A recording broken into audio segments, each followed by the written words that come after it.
Bienvenidos a un nuevo programa de Mirada Cultural. Gracias a la Corporación Cultural de Ancud, su presidente, don Carlos Gómez Miranda, a este canal, Canal del Sur, canal regional. Y hoy me encuentro con un gran invitado, en lo personal un amigo, un tremendo profesional en su área como kinesiólogo y también en el área comunicacional. Me encuentro con Andrés Lorca. Hola Andrés, ¿cómo estás? Hola Fabiola, ¿cómo estás? Buenas tardes. Muy bien, muchas gracias.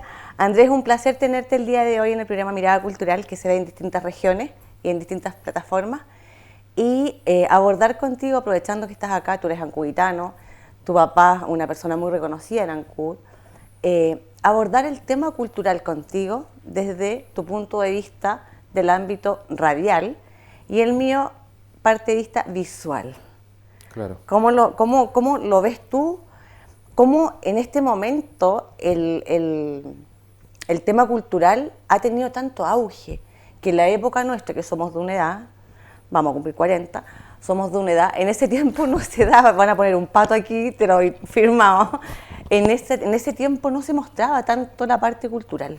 Sí, bueno, lo que pasa es que existe ahora, con el tema de la revolución tecnológica, y por cierto, con lo que estabas diciendo respecto al tema de lo que era, por ejemplo, radio o lo que es imagen, ahora prácticamente van de la mano. Piensa tú con el tema de los teléfonos inteligentes, cualquier persona tiene la capacidad de transmitir en vivo desde cualquier parte del planeta prácticamente. Sí. Entonces existen el tema de las redes sociales donde tú puedes llegar y exponer sin necesariamente, como digo, tener un estudio de televisión o de radio, y puedes, como digo, proyectar información que desafortunadamente yo creo que en la mayoría, sobre todo en las redes sociales, es información vacía, pero altamente consumida por las personas. Pero por otro lado, como digo, hay quienes también utilizan las redes sociales o los clásicos medios de comunicación, televisión aparte de la radio, para hacer alguna propuesta, como digo, de orden cultural, para tratar de rescatar no solamente lo local, sino también ir desarrollando otros temas que son importantes y que es importante difundir, que es lo que yo hacía más o menos con el programa, que ahora pronto va a volver de nuevo. La idea era, por ejemplo, traer personalidades nacionales o internacionales de distintos ámbitos, de tal forma de acercar a personas que de repente no tienen esa exposición cultural a temas culturales. Uh-huh. Bueno, en la época nuestra, la tecnología no estaba con el boom que está ahora. Por ejemplo, el ejemplo mío es el cassette pirata, que te sancionaban si compráis un cassette pirata porque matáis la música. Pero ahora las redes sociales y la tecnología nos juega a favor y en contra. Está Spotify, baja un libro de internet gratuitamente. Entonces, en el ámbito cultural, tú también con tu experiencia como comunicador, ¿qué me puedes decir respecto a eso? Sí, pues como digo, genera ventajas y también genera desventajas. Las ventajas es lo inmediato que es, ¿ya? La democratización, por decirlo así, de los medios de comunicación, porque prácticamente, sobre todo en Chile, que hay más celulares que habitantes, entonces una persona en su mano tiene el 90% de la información mundial con un buscador como Google, por ejemplo. Uh-huh. Entonces, en ese sentido, como digo, esto favorece el desarrollo, como digo, cultural, qué sé yo, o la transmisión de información, pero por otro lado tiene otros problemas. Por ejemplo, que los niños tienen exposición a información que precisamente quizá no tengan la capacidad de analizar. Bueno, y ojo que también le pasa a los adultos. Hoy en día el problema de las comunicaciones, de la información, no es que no existe, la gente la información la tiene, el tema es el proceso reflexivo ante la información que tienes tú. Por lo tanto, hay tanta información y la gente no tiene tanta claridad de lo que está buscando respecto a algún tema, que finalmente se nubla más de lo que se nublaba antes. Antes nosotros en el colegio íbamos a la biblioteca y estudiamos un libro de historia y eso es lo que había. Sí. No había internet, no podías descargar archivos cuando tú en PDF. Por ejemplo, tengo un hijo que está en la universidad y es totalmente revolucionario el tema de estudiar por videollamada. Eso sí. Para nosotros antes era impensado, cosa que fue potenciado también por el tema de la pandemia y en mi área, por ejemplo, con el tema de la telemedicina, porque la pandemia igual trajo algunas cosas, por decirlo así, que son positivas, y una de esas es justamente el tema de la telemedicina, donde tú te puedes ver con un profesional que está al otro lado del mundo y te puede hacer una consulta y resolver tu problema de salud. Por ejemplo, esas cosas que tienen que ver con la comunicación y los medios digitales, por supuesto que es un provecho. Hay que saber, bueno, como todas las cosas en la vida, ¿no? Pues hay que tratar de mantener los equilibrios, y también que yo creo que en los colegios no se hace, ¿eh? Pero tratar de enseñarle, porque ahí es donde hay que formar, pues ya los adultos un poco más complicado, Sí. a que ellos tengan, como digo, digamos, una enseñanza del manejo de las redes informáticas, por ejemplo. Bueno, los televidentes que nos ven de distintas regiones, yo te conozco en el ámbito profesional como kinesiólogo, muchísimos años ya, buenísimo, entre paréntesis, para que lo busquen, Andrés Lorca. ¿Qué te lleva a ti a insertarte en el área comunicacional y cultural? Yo creo que eso tiene que ver como de la casa. En mi casa siempre mi padre, mi mamá, lectora, mi hermana, entonces siempre se da un ambiente de como digo, de tener una visión como, por decirlo, universal, de conocer distintos saberes, de comentar lo que pasaba en las noticias, cuando antes había un canal de televisión por antena abierta. Yo creo que por ahí va más o menos el tema. Y por otro lado, también un afán, creo yo, de no ser la profesión nomás, no cerrarte en eso. Yo creo que eso es un reduccionismo que sucede con muchas personas, que de repente, no sé, pues tú eres ingeniero civil en electrónica y te dedicas a eso y tu vida es eso. Yo creo que la vida es mucho más rica que eso. Yo creo que uno se puede abrir paso en distintas otras cosas y puede aportar si tú sientes que tienes la necesidad o los medios de aportar en los medios de comunicación. Te insisto, como para tratar de llevar información del tipo que sea, pero para tratar de fortalecer a tu entorno, a tu ciudad, a tu provincia. Es importante eso, porque eso va de la mano con los temas valóricos, y hoy en día tenemos una escasez de ese tipo de valores en las personas, de esencia, y finalmente eso es lo que nos va definiendo como seres humanos. Por lo tanto, me parece de suma importancia que si uno tiene la posibilidad de emitir información, datos o reflexiones o qué sé yo, o entrevistas como lo que haces tú, que es un excelente programa, hay que seguir potenciando, como digo, ese tipo de cosas. Creo que la gente con eso avanza, todos crecemos y finalmente el desarrollo se va dando en el intercambio de información entre las personas. Yo veo, bueno, yo voy a cumplir 4 años en este programa, veo que estamos como al debe con el ámbito cultural. En la comuna no la voy a nombrar, pero bueno, todos saben ya dónde eres tú, donde tú estás radicado y trabajando. En esa comuna solamente tu programa es un programa que está culturizando a las personas, porque tiene gran éxito tu programa radial, pero no hay más espacio.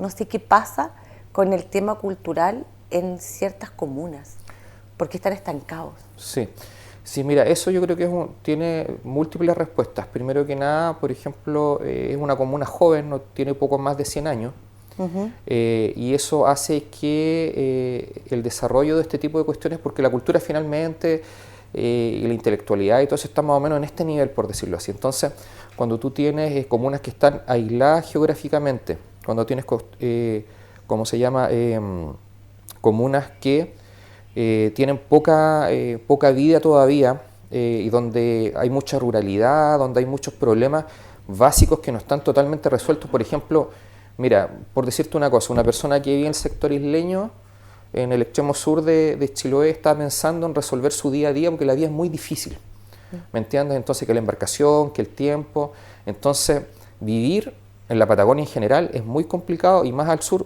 más complicado. Entonces la gente de alguna forma se agota, tiene que trabajar a temprana edad, entonces como que no va quedando mucho espacio, y finalmente la vida de la gente se le hace así chiquitita. Es como nacer, ir un poco a la escuela, ponerte a trabajar, tener hijos y listo. Claro. Entonces, desafortunadamente, para tener desarrollo cultural, tú tienes que, como dicen, es un lujo asiático, o sea, tienes que tener tiempo, tienes que tener ciertas necesidades que están cubiertas, y desafortunadamente en el archipiélago de Chiloé no en todas las comunas existen esas situaciones. ¿Me entiendes? Sí, y es triste en realidad. ¿El carril de tu programa por dónde va? Mira, buena pregunta. En realidad fue como bien espontáneo porque el programa nació en pandemia. ¿Ya? Notamos que había una falta de medios de comunicación que estuvieran dando información fidedigna respecto a lo que era el COVID. Y después yo tenía la intención, siempre escuchaba acá, por ejemplo, en Ancud, el programa Nosotros los Chilotes, que lo dan los domingos en Radio Pueto. Entonces dije, ¿sabes qué? Siempre me tincaba tener un programa de conversación. Y dije, oye, puedo invitar a esta persona a esto, y ahí fui invitando a varias personas que se fueron dando desde el actual presidente de la República, directores de cine, historiadores, matemáticos, premios nacionales, politólogos, médicos, de todo. O sea, mi forma era tratar de generar una sobremesa donde pudiésemos abordar algún tema contingente, algún tema interesante que le pudiera sumar a la gente. Y que la gente, no sé, que está en la isla de la isla, pudiese escuchar, por ejemplo, Alberto Fuguet, que es ¿cómo se llama? Un escritor sumamente famoso en América Latina y un tremendo escritor chileno, por ejemplo. Claro. Entonces, pero ya con la característica y con el sello más bien local, porque estaba conversando con alguien que vivía ahí mismo en Chiloé. ¿Me entiendes? Que es distinto cuando tú de repente escuchas una radio de cadena o lo ves en CNN, como que estés lejano, ¿me entiendes? Pero claro, que tú lo estés escuchando en tu radio y muchas veces, como digo, la mayoría de los programas iban en directo, entonces igual tenía un valor bien interesante. Andrés, tú te criaste acá en Ancud, creciste en Ancud, estudiaste en Ancud. ¿Qué recuerdas de bueno, está un poquito también, pues si tenemos la misma edad. Nomás. Claro. Ay, Carolina está por ahí mirándonos y riéndose. ¿Qué recuerdas tú de ese tiempo? En lo cultural, en cómo se entretenían ustedes, qué hacían. Esa pregunta es bien interesante. De tal modo que tenemos hijos chicos, entonces uno les cuenta más o menos cómo funcionaba lo que era vivir en una isla y lo que era vivir en Ancud. Muy reducido en realidad lo que uno podía hacer era, yo estudié en la escuela, en el seminario primero, muy chico, en la escuela anexa, y después en el liceo de 31. Entonces la vida transcurría más o menos en ir al colegio. Como no teníamos jornada escolar completa, siempre quedaba un bloque, entonces tú te juntabas a jugar con tus vecinos, claro, a la pelota, a los autitos, y ya un poco más grande, en Ancud el básquetbol. O sea, quien no juega básquetbol acá en Ancud no es de Ancud.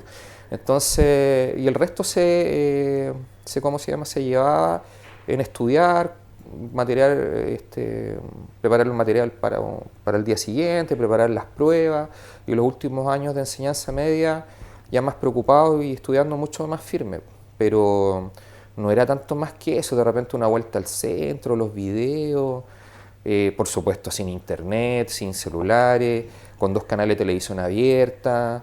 Sí. Entonces viendo las películas repetidas de siempre, de repente te juntabas con tus amigos, pero era eso, ¿eh? La vida era sencilla, sana. Pero era enriquecedora también, sí, porque había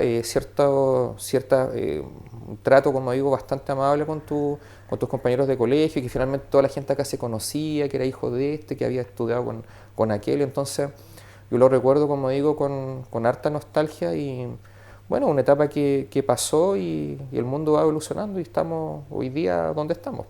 Furor con el Pac-Man, me acuerdo en ese tiempo. Sí, el Atari, por ejemplo, o estas cosas que se le colocaban en los televisores en blanco y negro, que era un frontón. Uno se entretenía con ese tipo de cosas, o cargando estos juegos, ¿te acuerdas? Con cassette, que era un parto. Se nos está cayendo el carné, ¿eh? Sí, claro, porque ahora los chicos llegan y no tienen un tiempo de latencia, y un par de segundos, y ellos cargan un juego que es totalmente espectacular, y nosotros teníamos que esperar de repente 30, 45 minutos, los que tuvieron la posibilidad de tener Atari, para cargar un juego con una mala gráfica, que de repente se te caía en el último minuto. Sí. Entonces, no, o sea, ha existido un cambio drástico en eso, y nosotros hemos sido testigos, y nuestros padres también testigos de todos esos cambios que han pasado, en un tiempo súper breve, y vamos a seguir teniendo cambios. De todas maneras, tu papá es una persona muy reconocida acá en Ancud. ¿Cómo fue la infancia y cómo él llega a desarrollarse en el ámbito cultural también? Porque trabajaba en el hospital, o sea, yo lo conozco. Sí, es que lo que pasa es que mi viejo, yo creo que es como los antiguos, en el sentido que antes la gente, cuando él estudió en el seminario, los formaban así, la educación yo entiendo que era mucho más integral. Sí. Era como saber de todo, moverse en todo, no era como encasillarse solamente en un área. Yo creo que él es como fiel reflejo de eso, y eso fue lo que a nosotros nos transmitió y nos transmite en casa, y todavía lo hace, ¿me entiendes? Y una cosa muy interesante que yo destaco de él es que es casi siempre, por no decir siempre, a través de los ejemplos. No es que él te esté diciendo, o sea, tú no le puedes pedir a tus hijos cosas que tú no haces. Claro. ¿Me entiendes? Sí. Entonces, cuando tú las haces, tú ya tienes, como digo, otra consistencia para exigir ese tipo de cosas. Entonces, por supuesto, cuando ellos estudiaron, hizo la enseñanza media, qué sé yo, si yo estaba contando lo que acabamos de decir, en los tiempos de él era mucho más exigente, pues, un Chile más empobrecido, ¿me entiendes? Muchas menos posibilidades. Entonces, el tema de estudiar para poder surgir era como la herramienta. Entonces uno tenía que destacarse, tratar de hacer las cosas lo mejor posible. No es como ahora que todos los chicos, por ejemplo, van a la universidad prácticamente. Eso en ese tiempo no se daba, entonces tenías que saber de distintas cosas. Y él afortunadamente yo creo que tuvo una buena exposición con buenos profesores. Claro que son esas etapas críticas cuando tú estás en la enseñanza media, donde te estás definiendo como persona, que es lo que vas a hacer en el futuro. Entonces ahí yo creo que él tuvo buenos referentes que lo hicieron desarrollarse y justamente, por supuesto, yo a pequeña escala lo que hace él, porque mi papá se ha dedicado a temas de administración, ha hecho muchas cosas en su vida y todas las ha hecho bien, en todas ha destacado. Y creo que ahí nosotros igual le copiamos un poco, tratar de llevar esta cuestión de tener un relato consistente, tratar de desarrollar y fortalecer las raíces que tenemos de Chiloé, de su historia. Y yo lo encuentro, como digo, genial y por supuesto muy agradecido de la vida tener un padre así. Así que... De todas maneras, o sea, todos nos sentimos orgullosos de los padres, los que tienen la fortuna de tenerlo. Andrés, próximamente inicia nuevamente tu programa. ¿Qué temporada sería? Esa sería la temporada. Lo que pasa es que el programa tuvo 2 temporadas antes, pero que era mucho más básico. Con invitados locales, mucho más restringido. Después lo tomé, solamente lo estaba haciendo yo. Así que esta sería la 4ª, en el fondo. ¿No? Pero del programa, que como que el más conocido y todo, sería la 2ª. Ya, y como conductor del programa y vulgarmente cabecilla del programa, ¿qué pretendes tú dejar a la comuna respecto a los diferentes y distintos invitados que puedas tener? Algunos aprendizajes. Pues. Primero que en Chile siempre destacamos las cosas negativas y lo mal que estamos. Eso puede ser verdad, pero también es tan verdad como que nosotros en Chile tenemos un alto nivel de profesionales o gente o artistas, qué sé yo, del mejor nivel internacional. O sea, eso es una cosa. Lo segundo, que esta gente que está aquí, gente, la mayoría muy sencilla. O sea, a veces uno cree que un político y todo es una persona que no... no, la sencillez, como digo, la grandeza que que tenemos acá en Chile. Tenemos mucha gente joven también que está haciendo cosas muy interesantes. Por darte un ejemplo, en el cine hay un tremendo movimiento ahí que es muy poco reconocido acá a nivel nacional, pero de repente que se mueve más en otros países, en Europa, en Estados Unidos. También ir marcando un poco de ir creando como ese bichito, ¿cierto?, de la curiosidad en las personas. Te insisto, de no circunscribirse solamente a una sola cosa, sino de ser un poquito más universal en el conocimiento que nosotros tenemos. Entonces, por eso es bueno de repente saber de lo que hace, por ejemplo, un político o un profesor en una universidad en Estados Unidos, que la gente no lo vea como algo tan lejano. Porque muchas veces todo este tipo de personas de las que yo estoy contando tuvieron una infancia o tuvieron ciertas condiciones que son muy parecidas a las que tuvimos nosotros. Nosotros acá en Chiloé tenemos personas sumamente destacadas en distintos ámbitos. Sí. El otro día con el tema de la parada militar, había una Cuitá, había alguien de Quellón que estaba en un puesto sumamente relevante. Y eso no solamente pasa ahí, pasa... recuerdo, tengo un amigo que está en Holanda ahora, en un nivel, insisto, muy alto de lo que es investigación y docencia. Entonces, es importante que a la gente, como digo, le demos la posibilidad de tomar estos canales y abrir un poco la mente, abrir un poco el foco de lo que nosotros hacemos en la cotidianidad, porque eso, como digo, te hace crecer, te hace desarrollarte y por lo demás es un muy buen ejemplo que nosotros le podemos dejar a nuestros niños y jóvenes. Encontré, y hasta el día de hoy me dejó muy marcada, que fue hace como 2 años y medio aproximadamente, un niño, un menor de edad, que toca el acordeón y es del sector rural. Y él se consigue el acordeón en la Corporación Cultural y toca acá en la calle para ayudar a su familia. Muchas personas, Andrés, a pesar de la tecnología, a pesar de que estamos en el 2023, no tienen la posibilidad de salir adelante y no se les está dando esos espacios o el empujoncito que necesitan. Porque el niño es un niño espectacular. ¿Cómo crees tú que podemos llegar? Porque tú de la parte... lo tuyo, bueno, sin desmerecer el programa, obvio, lo tuyo es también súper prolijo tu programa, que va el enfoque a tal punto, pero ¿cómo podemos llegar a los sectores donde las personas sí necesitan ser visualizadas? Sí, es un tema complejo, yo creo que, viéndolo sea a nivel Chiloé, que eso es lo que importa, casos así como el que tú me comentas, yo también he conocido niños y también que tocan acordeón, no sé, parece que es una coincidencia. De sectores rurales donde probablemente les va a costar mucho más moverse y adquirir los instrumentos, estudiar después. Estoy pensando en un ejemplo práctico. Yo creo que a veces los sistemas públicos están saturados tanto en actividades como en medios. Ahí hacer alguna apuesta, por ejemplo, con la empresa privada, acá está la industria del salmón, prácticamente presente en todo el archipiélago, entonces creo que uno tiene que empezar a hacer alianzas con ellos.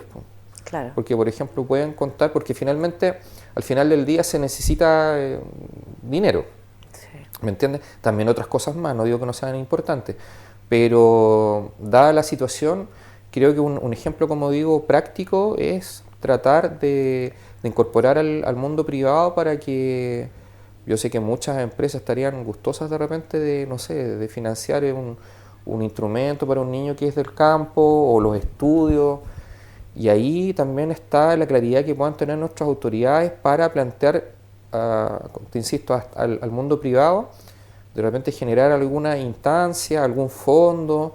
No quiero hablar de fundaciones porque está medio complicado el tema, pero como digo, algún tipo de instancia de organización que potencie, por ejemplo, este tipo de niños que tienen, por supuesto, o sea, los niños, debe estar lleno, como digo, de niños que tienen un tremendo potencial en distintas cosas y que desafortunadamente se pierden. Sí. Ahora, en Chile en general es bien difícil de repente surgir, por ejemplo, con la música. ¿Me entiendes? En Chile a veces como que nosotros tenemos cierto techo nomás y como que de ahí ya no es como en Estados Unidos que de repente tú tienes un actor de Hollywood que, por supuesto sin desmerecer, de repente hacía, ponte tú, aseo en un local. Sí. O sea, se dan situaciones donde de repente hay gente que tenía una situación social compleja y de repente llegan y se pegan el salto, lo que le llaman el sueño americano. Acá tú puedes ser un acordeonista fantástico, pero siempre como que vas a tener un techo. Eso yo creo que, bueno, es parte de las cosas que nosotros tenemos que ir desarrollando como país para que la gente talentosa no se nos vaya, pues no tenga que ir a otros países, a Europa o qué sé yo, Estados Unidos, para desarrollar el arte, para desarrollar la ciencia. Pero eso todavía sigue pasando, entonces, y pasa a nivel macro, a nivel país y a nivel local también pasa. Lo que pasa es que se estancan porque, claro, los padres tienen un patrón y llegan hasta cierto nivel educacional. Y el niño que quiere seguir adelante no está siendo visualizado y se desmotiva. Y queda ahí. Y de ahí no sale. Es como el patrón que estamos siguiendo y, pucha, ya, si no me resultó y aquí me quedo. Sí, pues mira, ¿te das cuenta? Sí, mira, y fíjate, ese es un punto importante porque la persona que conoce poco, ve poco y la vida se le hace estrecha. Por eso. ¿Me entiendes?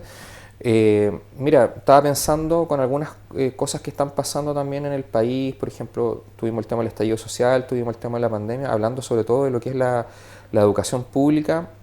Ahí se ha generado, y otros problemas de tipo local, un daño sumamente importante a los niños que asistan a las escuelas públicas.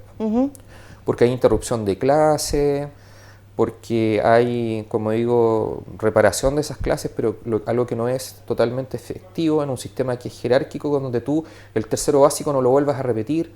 Entonces, hay que poner, como digo, atención, porque ese tipo de cosas agrandan más las brechas entre un chico que estudia en un colegio particular que en un chico que estudia en una escuela pública. Entonces, insisto, tenemos que colocar atención y pensar en eso, porque esos chicos que ahora están en enseñanza básica van a ser los que van a llevar el país en 20 años más, 30 años más, qué sé yo. Entonces, si ellos no tuvieron, como digo, esa formación, esos defectos, como digo, de base, del punto de vista del colegio, intelectual y todo eso, les van a traer consecuencias, y nos van a traer consecuencias a todos. Claro. Nos empobrece.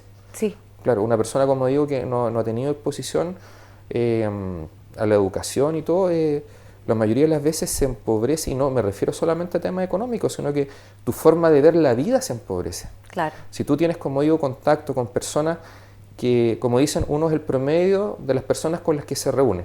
Si tú te juntas, tienes tu grupo pequeño de personas, donde de repente, como dicen, si tú eres el más inteligente de tu grupo, cámbiate de grupo. O sea, uno tiene que tratar de juntarse con otras personas que te vayan, como digo, moldeando y uno absorbiendo esas cosas. Las buenas costumbres igual se absorben, igual que las malas, ¿me entiendes? Claro. Entonces, si los chicos tienen buenos ejemplos y buena exposición, también nos pasa a los adultos, porque uno no deja de... El cerebro no es que se estanque, ¿me entiendes? Ahí hay cuestiones bien interesantes. Uno puede seguir creciendo si tiene exposición con buenos ejemplos, con valores, con personas que sepan más que tú, que hayan tenido una experiencia porque hicieron un viaje, qué sé yo. Claro. De todas maneras, yo recuerdo a mi hermano mayor que siempre decía, aprovecha la oportunidad de enriquecerte de lo que te pueda enseñar alguien. Porque si no, no sales adelante. Él vive en Estados Unidos en este momento. Y claro, tiene la mentalidad del gringo ya. Es totalmente distinto. Lo otro que me llama la atención, no sé si a ti, que en nuestra época no se veían conjuntos ni bandas de rock. Pero hoy hay muchas que están siendo mostradas en este programa, en radio. ¿A qué se debe, crees tú, este boom? Sí, interesante. ¿Cierto? Recuerdo en un viaje que tuve a Argentina hace varios años atrás y veían los escaparates de algunas tiendas de música, y era como bien dado encontrar instrumentos musicales. Creo yo que tiene que ver con el tema de, bueno, primero que nada, la música popular ha entrado fuerte. La música rock ya estaba más o menos hace hartos años acá y uno la podía escuchar y todo en cassette o lo que sea, pero los instrumentos musicales son más fáciles de adquirir lo que era antes. Pues tú te puedes comprar una guitarra china, una guitarra eléctrica china que quizás está a tu alcance, y antes comprarse una guitarra eléctrica era carísimo, ¿me entiendes? Y comprarte equipos y todo. Ahora hay otro tipo de comercio donde tú puedes de repente comprarte algo usado a una persona que vive en Santiago o traerlo por esta cuestión de AliExpress, ¿me entiendes? Entonces hay cosas que están a un nivel, como digo, mucho más bajo, quizá no de la calidad del último y mejor instrumento, pero que ya te permiten, como digo, desarrollarte. Y ahora los chicos pueden hacer un video, no sé, un videoclip con sus celulares. Andrés, estamos finalizando el programa. Quiero dejarte las cámaras para que tú puedas despedirte, anunciar tu programa que está pronto a iniciar nuevamente. Así que te dejo las cámaras para que te despidas. Bueno, quería comentarles, como digo, que tengo un programa de radio que va a ir nuevamente. Ya vamos a tener novedades sobre eso y la idea es que lo puedan escuchar. Es un programa para compartir, ¿cierto? Distintos saberes, distintos personajes de la vida nacional, pública, de la vida de las universidades, del arte, de distintos, como digo, aspectos. Agradezco, como digo, el espacio.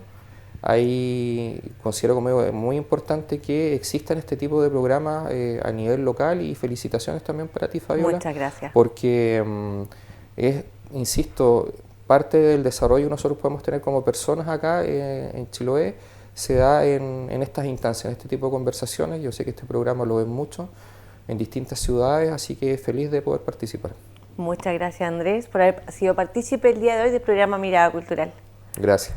Muchas gracias a la Corporación Cultural de Ancud, su presidente, don Carlos Gómez Miranda, a este canal, Canal del Sur, canal regional, y nos vemos en un próximo programa de Mirada Cultural.